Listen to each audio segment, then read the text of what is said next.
Hello and welcome in these videos dedicated to amine units in refineries. In the previous videos focusing on the refinery scheme and hydrotreatments, we have seen together that the sulfur of the crude had to be removed to meet European specifications in terms of sulfur content in fuels. Thus, we have to remove the H2S from LPG, remove all sulfur in the gasoline to protect the reforming catalyst. Sulfur from kerosene must also be removed down to 3000 ppm. We have also seen together that all sulfur in the diesel cut had to be removed to reach 10 ppm. For domestic fuel oil, we didn't talk about it, but we have to decrease the sulfur down to 1000 ppm in France and 50 ppm in Germany. And it is known that this content will evolve towards 50 ppm in France by year 2020 or 2025. Finally, for VGO cuts, it all depends on the refining scheme. Either the refinery is equipped with the FCC and then part of the sulfur of the FCC feed will end up in the form of H2S. Or the refinery is equipped with a hydrocracker and in this case almost all the feed sulfur will be transformed into H2S. Sulfur in the bottom of the barrel remains in products, bitumen or heavy fuels. So, when we put it all together, we must remove about 50 to 60% of the sulfur in the crude oil. This sulfur will be transformed into H2S. This represents about 2.5 tons an hour of H2S produced for a refinery that would process 10 million tons of Brent crude per year. This can rise up to 12 tons an hour from the same refinery that would handle a high sulfur crude like Urals. Let's zoom in on a hydrotreatment unit whose purpose is to remove the sulfur from the diesel cut. We have already seen together that H2S has two possible outlets. Either it is removed in the reaction section or it lives at the head of the stripper. In the process, H2S is never alone. It is always in mixture with C1 to C4 compounds. I mean methane, ethane, propane and butane. We will therefore extract it selectively from these other molecules thanks to its acid properties. In fact, if this mixture of molecules is brought into contact with a basic compound, an acid-base reaction will take place. The H2S will be absorbed, whereas the C1 to C4 compounds won't because they do not have any acid property. It should be noted that in the FCC there will also be CO2, which also has acid properties. In this specific case, H2S will absorb, of course, but also all or part of the CO2 depending on the basic compound used.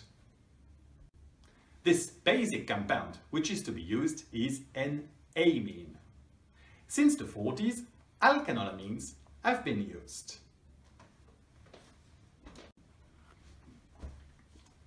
So, what are these alkanolamines used in the oil and gas industry? Here are the three typical amines that will be found in refineries and gas processing units.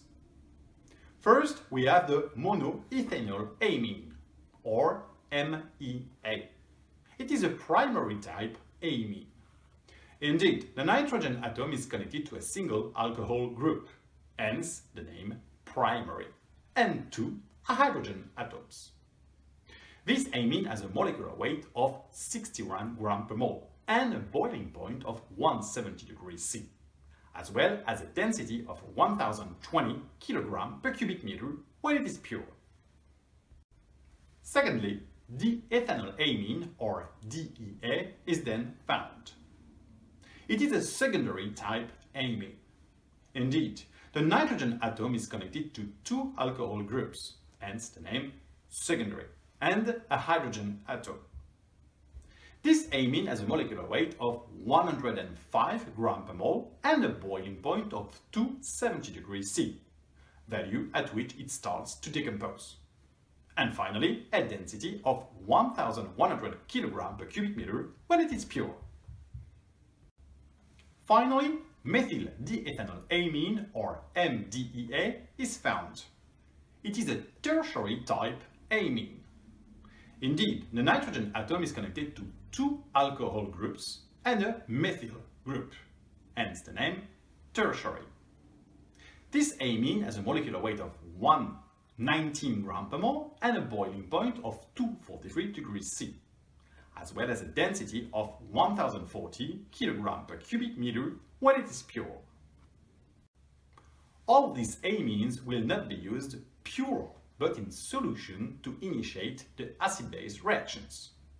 It should be noted that these amines are also viscous, and having them in solution greatly reduces their viscosity. By way of example, pure DEA has a viscosity 400 times that of water at 20 degrees C. Let's zoom in on each of these three amines. The MEA is very corrosive, and its concentration is therefore limited to 15 or 18% by weight. As will be seen later, the more dilute the amine, the greater the amine flow required to absorb a fixed amount of H2S.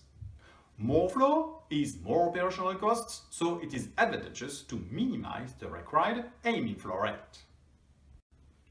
DEA is widely used because it is considerably less corrosive than the MEA, and its concentration can range from 20 to 35% by weight. For MDEA, concentrations up to 50% by weight can be achieved because of its less corrosiveness. This amine has the particularity of being selective with respect to CO2. That is, it will absorb H2S but very little CO2 for reasons of chemical reactivity. For the rest of this video, I propose that we dedicate ourselves to the DEA, since this is the star amine in refining industry. I propose you to focus on the solution of DEA diluted to 20% weight, which is widely used in refining industry. When the so-called 20% amine solution is used, it must be understood that this is in fact a solution consisting of 80% of water and 20% of DEA. The properties of this solution will be a density of 120 kg per cubic meter at 20 degrees C, a specific heat of 0.88 kilocalorie per kilogram and per degree C, meaning 12% less than pure water, and a viscosity of 1.8 centipoise at 20 degrees C, I mean about twice that of pure water. So, now that we know which basic compound we are about to use, what are the chemical reactions that will take place once the amine solution meets the H2S rich gas? The first chemical reactions consist in acid-base reactions with H2S. This reaction is instantaneous. It is also an exothermic reaction. That is, as soon as this reaction takes place, it releases heat which heats up the gas and the amine solution. If CO2 is present, these two reactions will also take place and are also of the acid-base type. The first reaction is of average speed, whereas the second is rather slow. This means that when it is desired to absorb the CO2, it will be necessary to leave more contact time between the gas and the amine. All these reactions are favored at high pressure and low temperature. The pressure is often a parameter that is set by the H2S producing process. I mean, when in the process there is a high pressure, such as for example in the hydrotreating reaction loops, we will absorb a high quantity of H2S. But if the pressure is low, the H2S leaving the amine contactor will be higher. Finally, H2S will be absorbed mainly at low temperature. In practice, the closest to the ambient temperature.